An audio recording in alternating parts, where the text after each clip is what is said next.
Hello दोस्तों, जय हिंद।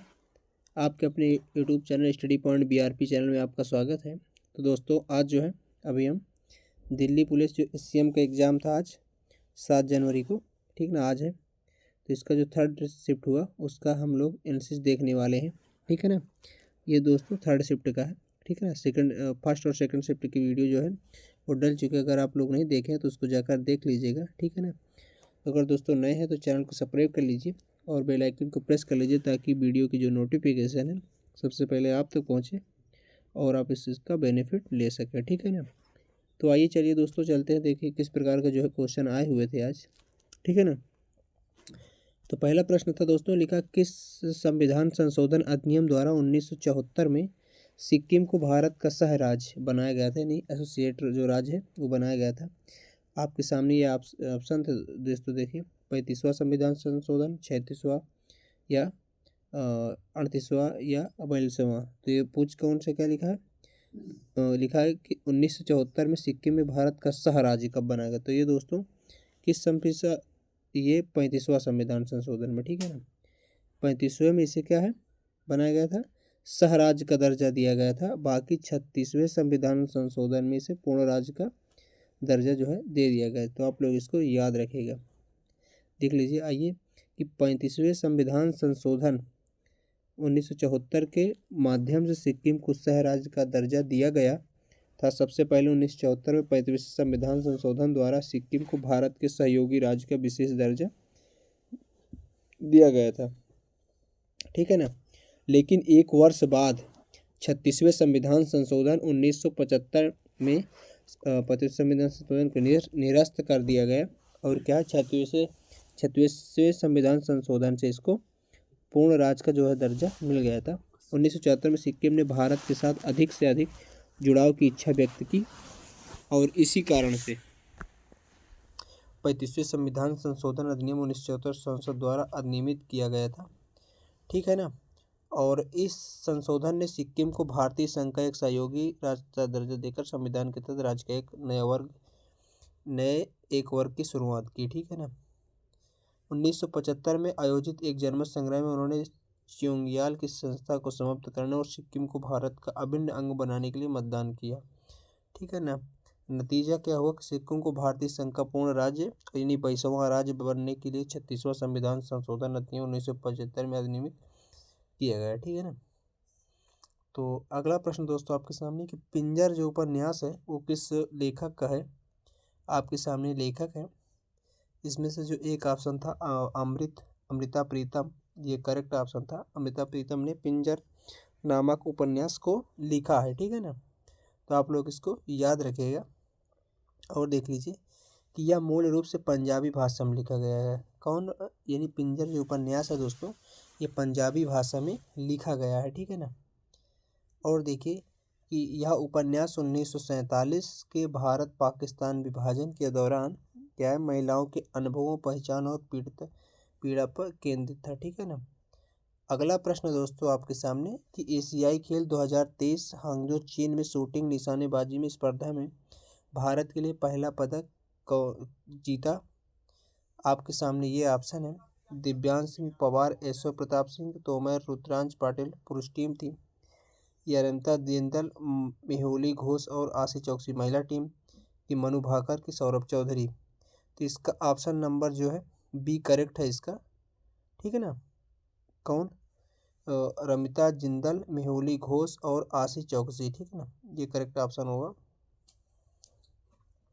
अब थोड़ा सा देख लीजिए कि एशियाई खेल 2023 जो हांगजो चीन में हुआ शूटिंग स्पर्धा में भारत के पहले पदक रमिता, आशी चौकसे और मेहुली घोष को महिला 10 मीटर एयर राइफल टीम ने जीता, जिन्होंने रजत पदक हासिल किया। यह हांगजो एशियाई खेलों में भारत का एक पहला पदक था, ठीक है ना। हालांकि भारत का स्वर्ण पदक जो है और शूटिंग यानी पहला स्वर्ण पुरुषों की 10 metre air rifle team Rudraj Patil, Divyanshu Pawar, Aishwary Pratap Singh Tomar ने जीता था, ठीक ना। तो आप लोग इसको याद रखिएगा कि यानी पहला रजत पदक महिला 10 metre air rifle team Remta आस चौकसी और मेहुली घोष के सम्मिलित रूप से, ठीक है ना।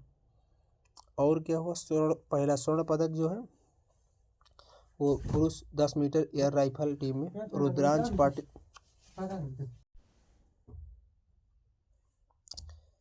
अगला प्रश्न दोस्तों कि हाल ही में ब्रिक्स समूह का पूर्ण सदस्य कौन सा बना? तो ये आपके सामने ऑप्शन है मिस्र, ईरान की, इंडोनेशिया, सऊदी अरब। तो इसका ऑप्शन नंबर सी जो है इंडोनेशिया जो है इसका पूर्ण सदस्य बना है, ठीक है ना। दोस्तों ये शुरुआत में क्या था, शुरुआत में जब इसका गठन हुआ तो इसका नाम ब्रिक था, ठीक है ना। क्या नाम था? ब्रिक था। ब्रिक माने यानी ब्राज़ील, ठीक है ना, रूस, इंडिया और चाइना, ठीक है ना। बाद में 2010 में साउथ अफ्रीका भी इसका मेंबर हो गया, तो इसका नाम ब्रिक्स हो गया, ठीक है ना। क्या हो गया? ब्रिक्स। तो यानी ब्राज़ील, रूस और इंडिया, चाइना और साउथ अफ्रीका, ठीक है ना। अब आज कई सारे देश जो हैं इसमें के मेंबर हो गए हैं, जैसे ईरान भी है जो, लेकिन पूर्णतः सदस्य तो नहीं है, लेकिन अपूर्ण है, लेकिन बाकी जो है कि अभी सदस्य हैं इसके, ठीक है ना। जैसे ईरान है, इथोपिया हो गया, संयुक्त अरब अमीरात, ठीक है ना, ये सभी जो है। आइए देखते हैं दोस्तों आगे कि 2024 के अंत और 2025 की शुरुआत में ब्रिक्स का विस्तार हुआ, जिसमें मिस्र, इथोपिया, ईरान, संयुक्त अरब अमीरात यानी यूएई 1 जनवरी 2024 से सदस्य बने हैं, ठीक है ना। इंडोनेशिया 1 जनवरी 2015 से 2025 से ब्रिक्स का 10वां पूर्ण सदस्य बना है, जो दक्षिण पूर्व एशिया का पहला सदस्य है, ठीक है ना। तो आप लोग इसको याद रखिएगा। बेलारूस, बोल्विया, ठीक है ना, और क्यूबा, मलेशिया, थाईलैंड, युगांडा, ठीक। और अगला प्रश्न, दिए गए शब्दों के समूह के लिए एक शब्द का चयन करें, ठीक है ना। एक अचानक होने वाली घटना जो बहुत बड़ी मुसीबत या विनाश का कारण बनती है। दोस्तों ये इंग्लिश का प्रश्न है, यहाँ पर हिंदी लिखा है, बाकी मेन ये प्रश्न है कि a sudden event that cause very great troubles और डिस्ट्रक्शन, ठीक है ना। तो इसके ये ऑप्शन है एंटी क्लाइमैक्स, कैस्ट्रॉफी, कैकोफोनी और चीफर, ठीक ना। तो इसका ऑप्शन नंबर बी जो है वो करेक्ट होगा, कैस्ट्रॉफी, ठीक है। इसका मतलब तबाही, प्रलय होता है। और अगला प्रश्न इंग्लिश का नहीं है, ये प्रश्न है जीके जैसे है कि ऑपरेशन सिंदूर के समय विंग कमांडर व्योमिका सिंह किस सैन्य बल से संबंधित थी? आपके सामने ये ऑप्शन है भारतीय सेना से, भारतीय नौसेना से, यानी इंडियन आर्मी से, इंडियन नेवी से, इंडियन एयरफोर्स से, या इंडियन कोस्ट गार्ड से। तो इसका करेक्ट ऑप्शन है इंडियन एयरफोर्स या आईएएफ से, ठीक है ना। देखिए दोस्तों, ऑपरेशन सिंदूर के समय विंग कमांडर व्योमिका सिंह भारतीय वायुसेना, इंडियन एयरफोर्स से संबंधित थी।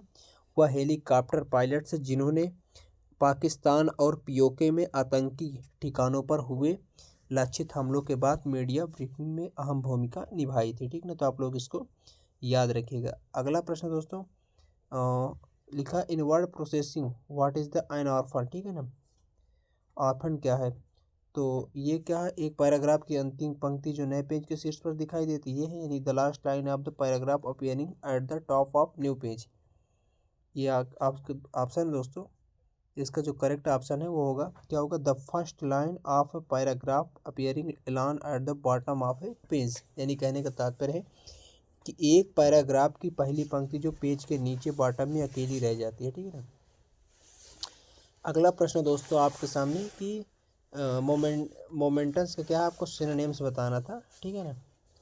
आपके सामने मोमेंटन्स मतलब क्या होता है दोस्तों? तो इसका मतलब होता है क्या, महत्वपूर्ण होता है। क्या होता है इसका मतलब? महत्वपूर्ण होता है, ठीक ना। तो ये अब यहाँ पर देख ली, ट्राइवल मतलब क्या होता है, ये होता है तुच्छ, ठीक ना। इनसिग्निफिकेंट मतलब महत्वहीन होता है, सिग्निफिकेंट मतलब महत्वपूर्ण होता है, ठीक ना। फ्लेटिंग मतलब क्षणभंगुर होता है। तो इसका ऑप्शन नंबर सी करेक्ट हो गया, सिग्निफिकेंट, ठीक है ना। और देखिए एंटोनिम्स, नेसेंट का आपको एंटोनिम बताना है, ठीक है ना। ये नेसेंट दिया है, इसको आपको एंटोनिम्स बताना है। तो इसका मतलब क्या होता है दोस्तों? देखिए यहाँ पर इसका जो एंटोनिम्स होगा ये होगा क्या, डेवलप्ड, ठीक ना। देखिए और इनके मतलब देखिए आप लोग क्या क्या, देखिए नेसेंट का मतलब मीन्स होता है कि the earliest stage of development, और यानी कहने का तात्पर्य कोई भी चीज़ जो शुरुआत में उभरती है, शुरुआत जो इसकी फर्स्ट स्टेज होती है, विकास के फर्स्ट स्टेज में जो होता है उसे क्या कहते हैं, नेसेंट कहते हैं, ठीक ना। अब एक डेवलप्ड मतलब क्या होता है, जो विकसित हो गई है, जो विकास के शुरुआत में है, ठीक ना, विकास के शुरुआत में है, अभी विकास एकदम विकास के फर्स्ट, यानी ये लिखा ना अर्लीस्ट स्टेज पर है, और जो पूर्ण रूप से विकसित हो चुका है, तो इसका जो एंटोनिम्स ये डेवलप्ड हो जाएगा, ठीक है ना। और होती नहीं मोबाइल चलती, हिएटस मीन्स अब इसका मतलब क्या होता है, तो इसका हिएटस मतलब होता है दोस्तों कि यानी रुकावट होता है, यानी कोई भी चीज़ जो, यानी इसका मतलब अंतराल होता है, यानी कोई चीज़ विराम हो जाए, रुक जाए, कंटिन्यूटी जिसमें ब्रेक हो जाए उसे कहते हैं, यानी विच इंटो। और डेनियल मतलब क्या होता है, डेनियल मतलब भी क्या होता है, डिनाई मतलब रुकने से, ये भी एक तरह से क्या कहें, रुकावट पैदा करने से होता है, ठीक है ना। और डैम्प, डैम्प क्या होता है, डैम्प मतलब ये इसका मतलब होता है वेटनेस जो हल्का क्या हो, गीले टाइप का हो, उसे क्या कहते हैं, डैम्प, ठीक है ना। तो आप लोग इसको याद रखिएगा। और अगला प्रश्न है दोस्तों कि निम्नलिखित कथनों में से कौन FIDE यानी विश्व शतरंज महासंघ में संबंधित है, ठीक है ना। ये है आपके सामने, ये ऑप्शन है, भारत की फाइड रैंक 50 से कम है, भारत कोई ग्रैंड मास्टर टीम नहीं है, भारत फाइड के शीर्ष देश में कोई शामिल नहीं है, भारत में ग्रैंड मास्टर की संख्या में कमी आई है। तो ऑप्शन नंबर ए जो है इसका करेक्ट है कि भारत फाइड रैंक 50 से कम है, ठीक है ना, ये करेक्ट ऑप्शन होगा इसका, ठीक। स्पष्टीकरण देख लीजिए, विश्वनाथ आनंद जो है 1988 में भारत के पहले ग्रैंड मास्टर बने हैं, तो आप लोग याद रखना। और 1988 से 2025 तक भारत में ग्रैंड मास्टरों की संख्या में तेज़ी से वृद्धि हुई है, और 88 आज के समय में कितने हैं, आज के समय में तो कितने हैं, 92 है, ठीक है ना। आज के अभी वर्तमान में देखें तो 92 है, जिसमें से भारत दुनिया के अग्रणी शतरंज देशों में से एक बन गया है, ठीक है ना। भारत फाइड रैंकिंग में शीर्ष देशों में शामिल है, और यह 50 से नीचे है जो देश में शतरंज के प्रभुत्व, जिसका प्रभुत्व है, ठीक ना। तो आप लोग इसको याद रखिएगा। और अगला प्रश्न दोस्तों कि यदि एक वृत्त का क्षेत्रफल 1 यानी कितना है, 1.54 सेंटीमीटर है, तो उस त्रिज्यखंड का क्षेत्रफल यानी से उस त्रिज्यखंड का परिमाप ज्ञात कीजिए जिसका केंद्र कितना, केंद्र कोणीय 90 डिग्री हो, ठीक है ना।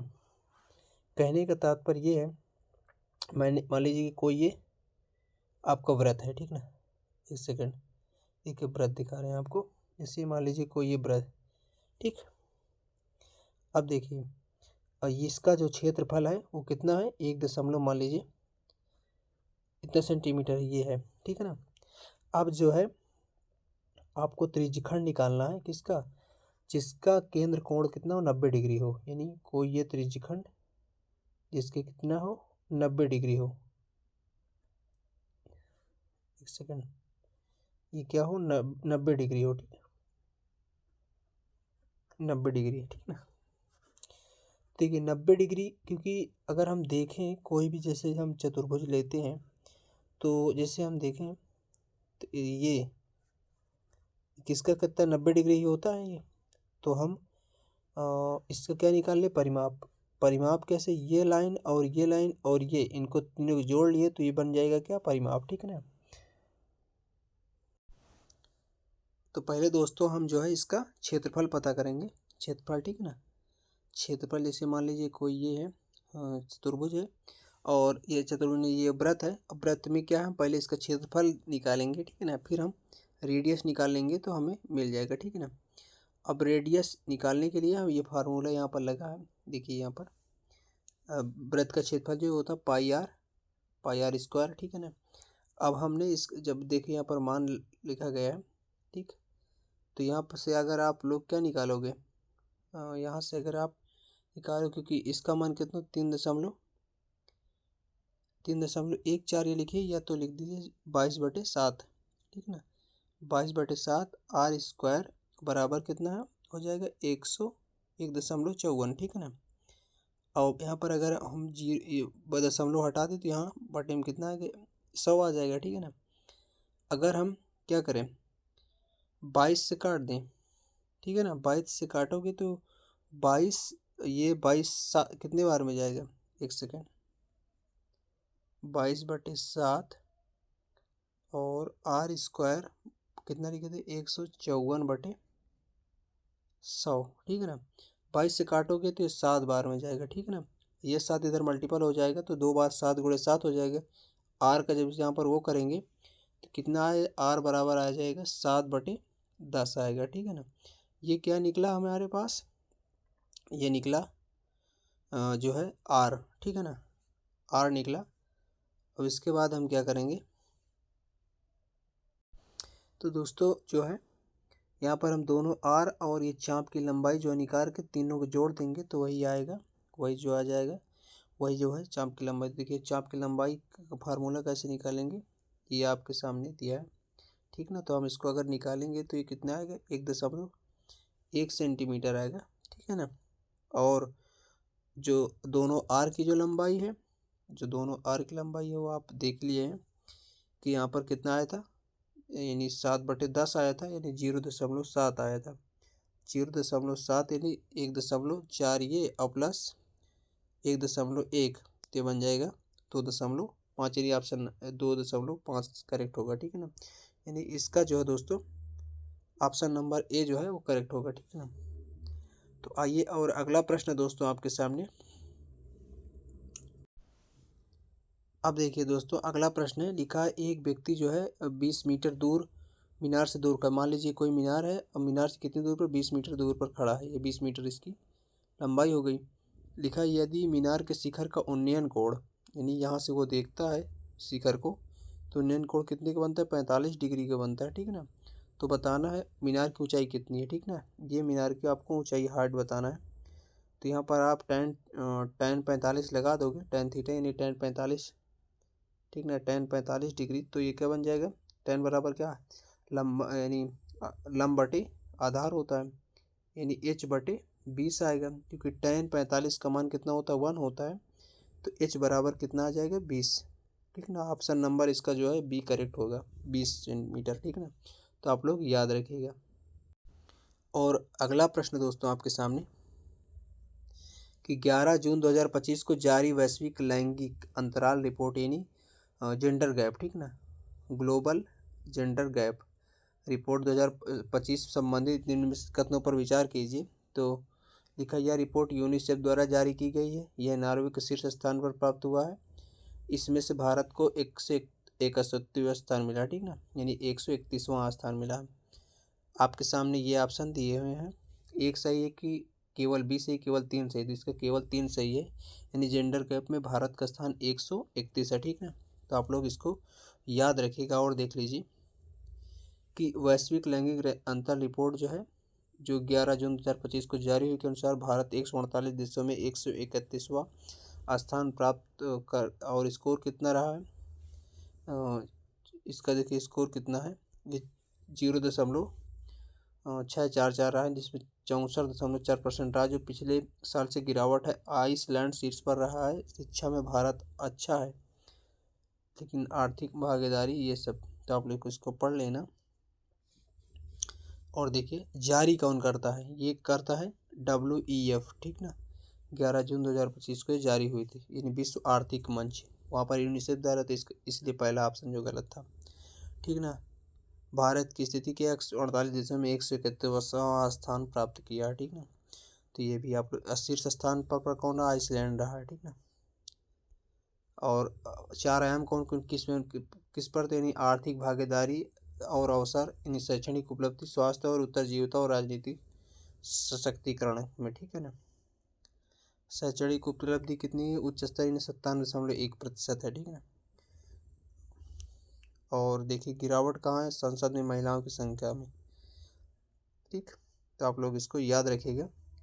और एक और लोग देखिए दोस्तों कि जैसे नवाचार में है, नवाचार में भारत का जो ग्लोबल वैश्विक नवाचार में भारत का स्थान कितना है, 138 है, ठीक ना। तो आप लोग इसको भी याद रखना। और HDI ने ह्यूमन डेवलपमेंट, भारत का स्थान 138 है, ठीक है ना। और जो है खुशहाली में 118 है, शांति में 115 है, ठीक है ना। और हंगर में इंडेक्स में 102 है, हंगर इंडेक्स में 2 है, ठीक है ना। तो आप लोग इनको सभी को याद कर लेना, ठीक है। तो दोस्तों इतने क्वेश्चन मिले थे, ठीक है ना, इतने क्वेश्चन मिले थे। तो अगर दोस्तों नए हैं तो चैनल को सब्सक्राइब कर लीजिए और बेल आइकन प्रेस कर लीजिए, ताकि वीडियो की जो नोटिफिकेशन है सबसे पहले आप तक मिले और आप लोग सब इसका बेनिफिट ले सकें, ठीक ना। तो दोस्तों मिलते हैं नेक्स्ट वीडियो में, तब तक के लिए जय हिंद।